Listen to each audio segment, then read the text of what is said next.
आज हम इस वीडियो में देखेंगे BA third year fifth sem English की पेपर 2 जिसका नाम है हमारा फिक्शंस। तो इसकी आज हम सेकंड यूनिट देखेंगे। फर्स्ट यूनिट मैंने आपको पहली वीडियो में करा दी है, लिंक मैं आपको डिस्क्रिप्शन बॉक्स में दे दूंगी। आपने अगर नहीं देखी है तो आप वहाँ से जाके पहले उसे देखिए, फिर यूनिट सेकेंड देखिए। तो ये रही हमारी यूनिट सेकेंड जिसमें आपको टॉपिक पढ़ने हैं early trend in the fictions. इसका टॉपिक का नाम है, इसमें आपको पढ़ना है picaresque novel, historical novel, gothic novel, epistolary novel, regional novel और डोमेस्टिक नोवेल। ये सेकेंड यूनिट में आपको ये सारे नोवेल पढ़ने हैं और मैं आपको ये सारे नोवेल आज आपको इसी वीडियो में पूरे करा दूंगी, तो आपको दूसरी वीडियो देखने की कोई ज़रूरत नहीं है।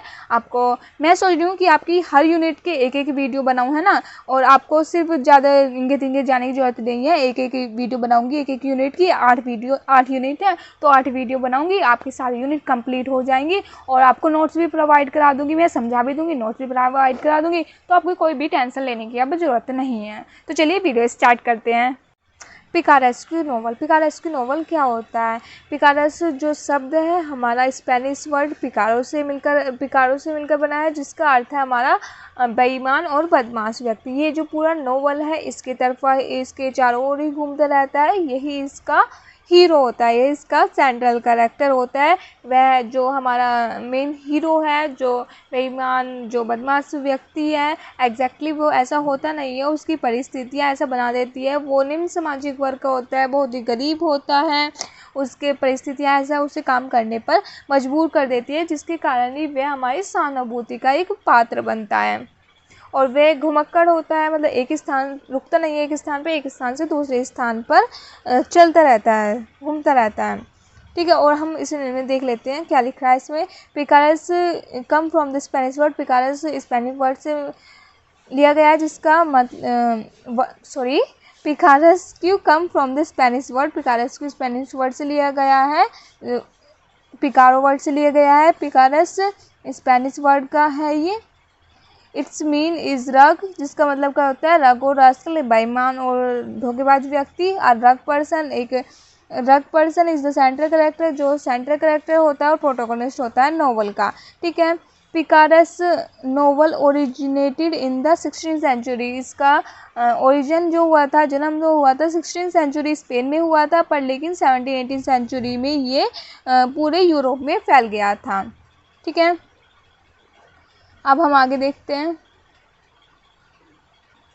अब picaresque novel is the life story of a rogue और पिकारो, जो ये पूरी लाइफ स्टोरी होती है। ये नोवेल उसी बेईमान बदमाश व्यक्ति के चारों तरफा घूमता रहता है। मैंने बताया था एग्जैक्टली ऐसा नहीं होता है, उसे परिस्थितियाँ ऐसा काम चोरी करने पर, किसी को धोखा देने पर मजबूर कर देती हैं। Rogue is the hero of the novel. इस हीरो होता है नोवेल का। Rogue may be defined as one who lives by his wits in this type of novel. इस प्रकार के नोवेल में there is the life story होती है ऑफ द हीरो की, जो ट्रैवल कर रहता है एक स्थान से दूसरे स्थान तक। मैंने बताया था ये व्यक्ति घुमक्कड़ होता है, एक स्थान पर ठहरता नहीं है, वो एक स्थान से दूसरे स्थान पर जाता रहता है। The protagonist of this novel, जो प्रोटोगोनिस्ट होता है इस नोवेल का, हीरो होता है, वो बोर्न ऑफ द पुअर और डिसहोनेस्ट पेरेंट्स।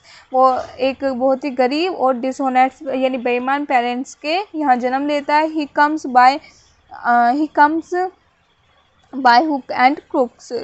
ठीक है, the Spanish picaresque novel is the story of adventures of a social outcast with the criminal background. ठीक है, अब ये तो मैंने आपको पूरा बता दिया पिकारेस्क्यू क्या मतलब होता है। इसमें से आप बस वही लिख लेना जो थोड़ा सा आसान है, इजी लैंग्वेज में है ना। पूरा मत लिखना, क्योंकि ये आपका शॉर्ट या वेरी शॉर्ट, लॉन्ग में तो याद करना है, शॉर्ट या वेरी शॉर्ट का यो यूनिट है सेकंड, तो उसके हिसाब से ही आप इसे याद कर लेना।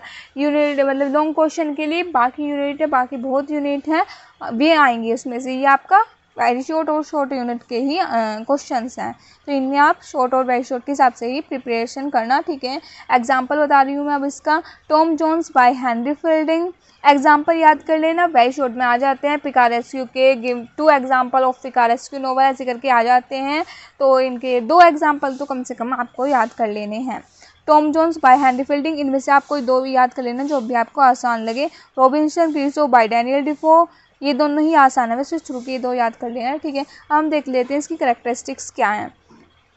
इसकी करेक्टरिस्टिक्स भी 2-4 याद कर लेना, आ जाती है। अब picaresque novel is defined as a type of adventures play. These novel are usually written in a first person narrative perspective. ये जो नोवेल होता है फर्स्ट पर्सन पर्सपेक्टिव के उस पर लिखा होता है। Contain element of realism and satire. Realism और सैटायर का एलिमेंट कंटेन करता है।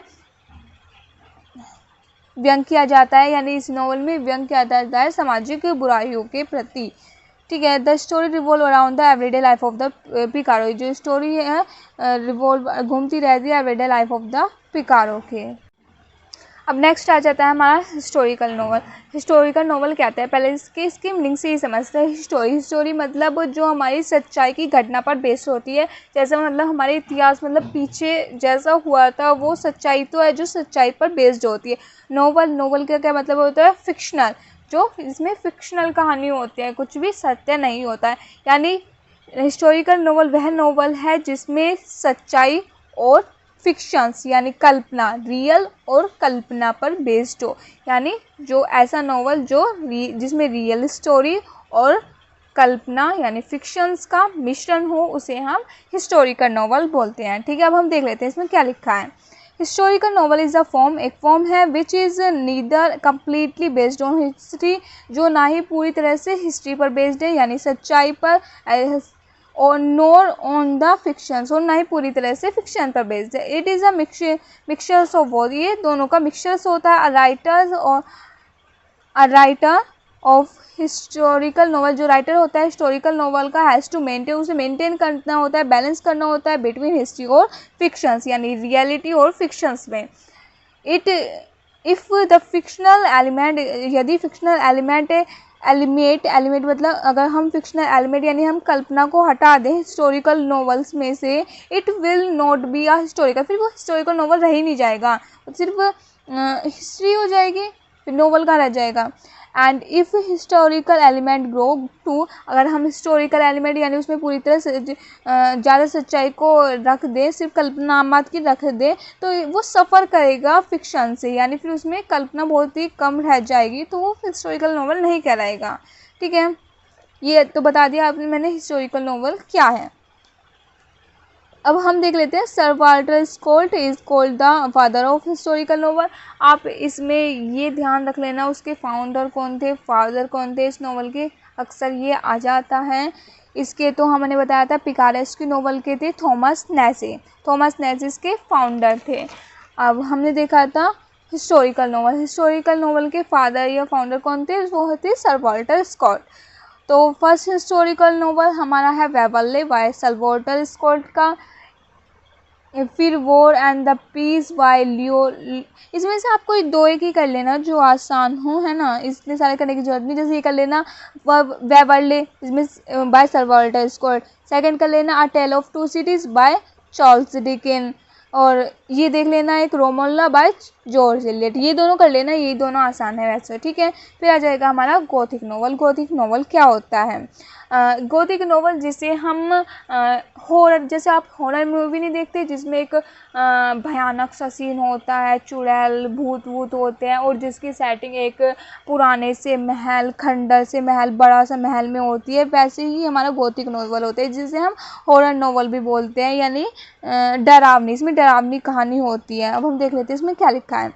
The background of the gothic novel, जो बैकग्राउंड होता है गोथिक नोवेल का, इज सराउंडेड इन माइस्ट्री, वो रहस्य से भरा हुआ होता है। ओरिजिनली द टर्म गोथिक, जो टर्म गोथिक है वो ड्राइव लिया गया है from the Goths, a German tribe, जिसका मतलब होता है कि जर्मन ट्राइब तो मतलब समझते हैं आप आदिवासी। द गोथोस वर अनसिविलाइज, जो गोथोस होते हैं वो अनसिविलाइज्ड और इग्नोरेंट पर्सन होते हैं, अनसिविलाइज्ड असभ्य होते हैं। आपने देखा जो भूत गोस्ट होते हैं वो कौन से सिविलाइज्ड होते हैं, असभ्य होते हैं, तो वही बता रहा है इसमें। In short a gothic novel, संक्षिप्त में गोथिक नोवेल क्या होता है, एक हॉरर नोवेल ऑफ हॉरर, यानी कि भयानक होता है इसमें, जिसमें रीडर को पढ़ते समय डर होता है, भयानक फियर की फीलिंग आती है।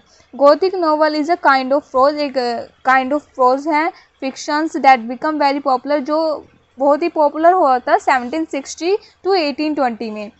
This novel is full of mystery, यह novel full of mysteries and terror, यह नोवेल जो होता है पूरा रहस्य और भय से भरा हुआ होता है।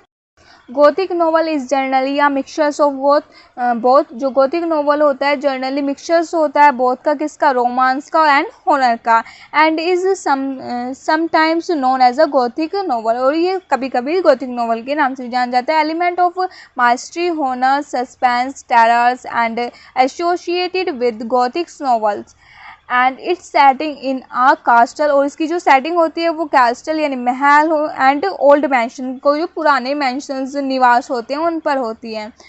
गोथिम्स जैसे कहते हैं ना हॉरर मूवी, वैसे ही एक प्रकार की गोथिक नोवेल होते हैं। Gothism is a new genre of novel, एक न्यू जेनरी ऑफ नोवेल है, एमर्ज इन 1764, जो एमर्ज हुई थी 1764 में विद द कास्टल टू ओटेटो सबटाइटल, जिसका है हमारा गोथिक स्टोरी रिटन बाय, जो किसके द्वारा लिखी गई थी, हैर्से वॉलपोल, जो इसके फाउंडर है। तो इसके आप याद रखना, इसके फाउंडर कौन है गोथिक नोवेल के, हैर्से वॉलपोल। ओरेकला, इसके एग्जाम्पल देख लेना, Dracula by Bram Stoker, the old English baron by miss Clara. तो दो ही एग्जाम्पल देख लेना, बहुत है, और फाउंडर दो एग्जाम्पल, और नोवेल का क्या अर्थ है ये आपको हर नोवेल में देखने हैं, बस इससे ज़्यादा कुछ नहीं करना। फिर नेक्स्ट आ जाता है हमारा एपिस्टोलरी नोवेल। एपिस्टोलरी नोवेल का मतलब होता है लेटर्स, यानी जो नोवेल हमारे लेटर के फॉर्म में होता है। इसमें जो राइटर होता है ना, वो रीडर को सीधी स्टोरी नहीं सुनाता है, वो लेटर के माध्यम से आपको कहानी बताता है। तो ये जो लेटर के द्वारा स्टोरी चलती है उसे ही एपिस्टोलरी नोवेल बोलते हैं। अब देख लेते हैं इसमें क्या लिखा है। पहले तो हम इसके फाउंडर ही देख लेते हैं। इसके फाउंडर है सैमुअल रिचर्डसन। कौन है इसके फाउंडर? Samuel Richardson. फाउंडर हर नोवेल के एक अच्छे से लिख लेना। फाउंडर वैसे शॉर्ट क्वेश्चन में आ जाते हैं कि एपिस्टोलरी नोवेल के कौन कौन फाउंडर थे, हिस्टोरिकल नोवेल के कौन थे, गोथिक नोवेल के कौन थे, है ना। तो इनके फाउंडर, एग्जाम्पल और इसका मीनिंग क्या है ये देख लेना अच्छे से, ठीक है। अब एपिस्टोलरी नोवेल क्या है? The word epistolary is drive from the Greek word, जो वर्ड एपिस्टोलरी जो है वो ड्राइव लिया गया है ग्रीक वर्ड एपिस्टोल से, जिसका मतलब होता है letter. An epistolary novel is a novel, एक नोवेल होता है written in the form of letter, जो लेटर के फॉर्म में लिखा हुआ था। Love letter between a noble man and his sister written by Aphra Behn in the 17th century में लिखा गया था ये नोवेल, किसके द्वारा? अल्फाबैन द्वारा। फिर आ जाएगा पैमिला बाय रिचर्डसन। पैमिला बाय रिचर्डसन, ये दो नोवेल है, इन्हें याद कर लेना। फाउंडर ये हो गया, मीनिंग ये हो गया, बस इतना ही कर लेना, और कुछ नहीं करना इसमें से। फिर आ जाता है हमारा रीजनल नोवेल। रीजनल नोवेल का मतलब होता है क्षेत्रीय नोवेल। क्षेत्रीय नोवेल जिसमें किसी एक क्षेत्र पर बेस्ड कहानी का वर्णन होता है, मतलब उस क्षेत्र में क्या संस्कृति है, उन लोगों के जो उस क्षेत्र में रह रहे हैं उनकी भाषा कैसी है, उनका लाइफ स्टाइल कैसा है, वे लोग कैसे हैं, उन पर फोकस किया जाता है रीजनल नोवेल में, ठीक है। हम पहले मैं बता देती हूँ इसके फाउंडर कौन है। इसके फाउंडर है मारिया एजवर्ट एंड वॉल्टर स्कॉट, ये दोनों इसके फाउंडर हैं, मारिया एजवर्ट और वॉल्टर स्कॉट, ठीक है। अब हम देखते हैं रीजनल नोवेल के बारे में, इसमें क्या लिख रखा है।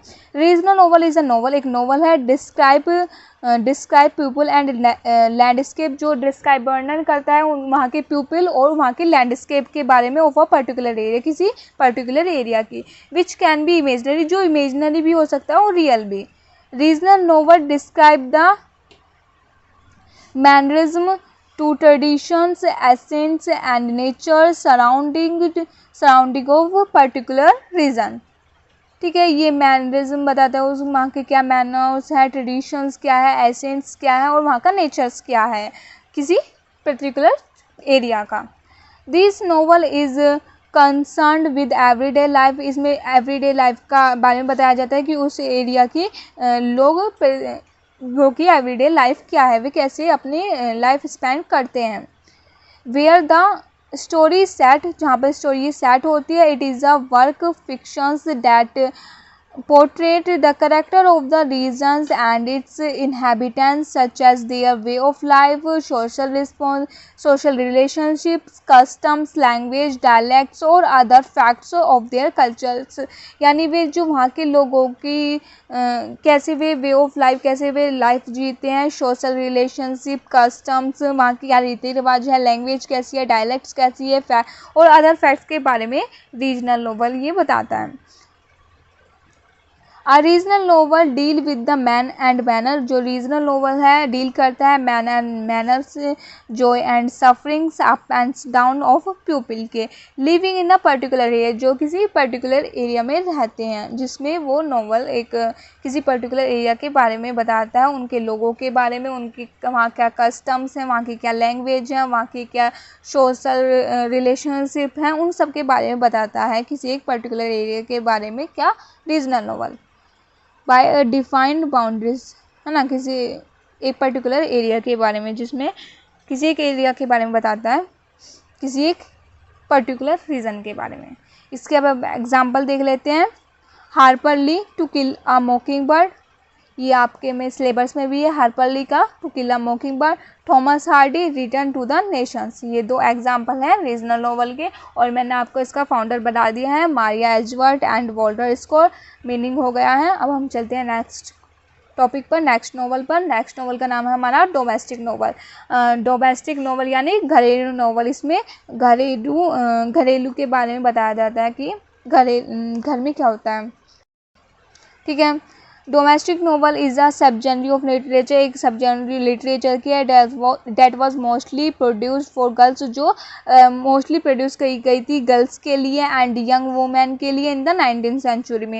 मतलब इस नोवेल की शुरुआत किस में हुई थी, 19th सेंचुरी में हुई थी, जो मोस्टली गर्ल और यंग वुमेन के लिए प्रोड्यूस की गई थी, लिखा गया था। Particularly during the middle to the late 19th century, particularly during the middle to the late 19th century, मध्य और लास्ट की 19th सेंचुरी में लिखा गया था। Domestic novels were written by women author, ये जो डोमेस्टिक नोवेल है ये वुमेन ऑथर के द्वारा लिखे गए थे। These novels were written by women, ये नोवेल वुमेन के द्वारा लिखे गए थे और वुमेन के लिए ही लिखे गए थे। The stories of the novel, जो स्टोरीज होती है इस नोवेल की, फोकस करती है ऑन द डोमेस्टिक लाइफ, घरेलू life of a middle class women, women की मिडिल क्लास वुमेन की घरेलू लाइफ पर ये जो नोवेल है उनकी स्टोरी पर फोकस करता है। It also called women fiction, इसे हम वुमेन फिक्शन के नाम से भी जानते हैं। अब इसके हम एग्जाम्पल देख लेते हैं। A New English Tale by Catherine Maria, Catherine Maria जो है इसकी फाउंडर भी है, इस नोवेल की, डोमेस्टिक नोवेल की फाउंडर भी हैं हमारी कैथरीन मारिया, ठीक है। सेकंड हमारा आ जाता है the wide wide world by Susan Warder, तो ये हमारे पूरे नोवेल्स हो गए हैं। डोमेस्टिक नोवेल बता दिया, उसके फाउंडर बता दिए, इसका मीनिंग बता दिया, मैंने आपको पूरे सारे नोवेल के मीनिंग, फाउंडर्स और एग्जाम्पल बता दिए हैं, जो कि आपके वेरी शॉर्ट के लिए ही ये इम्पोर्टेंट है ये यूनिट, और लॉन्ग क्वेश्चन के लिए तो काफ़ी यूनिट है जिसमें से आपको लॉन्ग क्वेश्चन करने हैं, तो इसमें से आप लॉन्ग क्वेश्चन की तैयारी नहीं करेंगे क्योंकि इसमें से आने वाले है भी नहीं। तो ये देखिए मॉडल पेपर की यूनिट सेकंड है, जिसके मैं आपको क्वेश्चन दिखाऊंगी, है ना। तो ये इसमें पहले इसका पूरा ओवरव्यू बैकग्राउंड दे रखा है, लेयर ट्रेंड इन फिक्शंस का, फिर मॉडल में बाद में क्वेश्चन दे रखे हैं, तो आप इसे देख सकते हैं, चाहे पोस्ट करके पढ़ भी सकते हैं। ये रहा आप देख सकते हैं, इसमें बाद में इन्होंने हिंदी में भी दे रखा है, फिर ये वेरी शॉर्ट आंसर दे रखे हैं, आप वीडियो पोस्ट करके पढ़ लेना। ये सब वही है जो मैंने नोट्स में बताया, आप बस उन्हें ही याद कर लेना, है ना, और इन्हें याद करने की जरूरत नहीं। अगर आप फिर भी देखना चाहें तो ये रहे, which is the first short answer है, which is the greatest work that is model of Picasso fictions, इसमें दे रखे हैं, आप पढ़ सकते हैं अगर चाहें तो। वैसे अगर आपने मॉडल पेपर वे पर मतलब मैंने जो नोट्स दिए हैं वे देख लिया है, वे अच्छे से कर लिए हैं, तो फिर आपको ये करने की कोई ज़रूरत नहीं है। फिर भी दे रखे हैं नेम ऑफ 2 गॉथिक्स नॉवेल्स, ये सब मैंने आपको बता रखा है, आपको फिर भी दिखा रही हूँ। ये शॉर्ट आंसर है, वेरी शॉर्ट आंसर यहाँ तक है, फिर आगे हमारे शॉर्ट आंसर सारे मैं आपको मॉडल पेपर दिखाऊंगी इसमें कैसे दे रखा है, ठीक है। इससे शॉर्ट और वेरी शॉर्ट और फिर लॉन्ग भी दे रखा है, बल्कि ये यूनिट लॉन्ग की है नहीं, आप इस बात से बेफिक्र रहिए कि इसमें लॉन्ग आएंगे, इसमें लॉन्ग आने के नहीं है। लॉन्ग क्वेश्चन के लिए प्ले जो फिक्शन से और बाकी जो यूनिट है उनमें से आएंगे, इसमें से नहीं आएंगे। फर्स्ट सेकंड थर्ड यूनिट में से आपके सिर्फ शॉर्ट और वेरी शॉर्ट ही आएंगे और बाकी के यूनिट में से आपके लॉन्ग भी आ जाएंगे।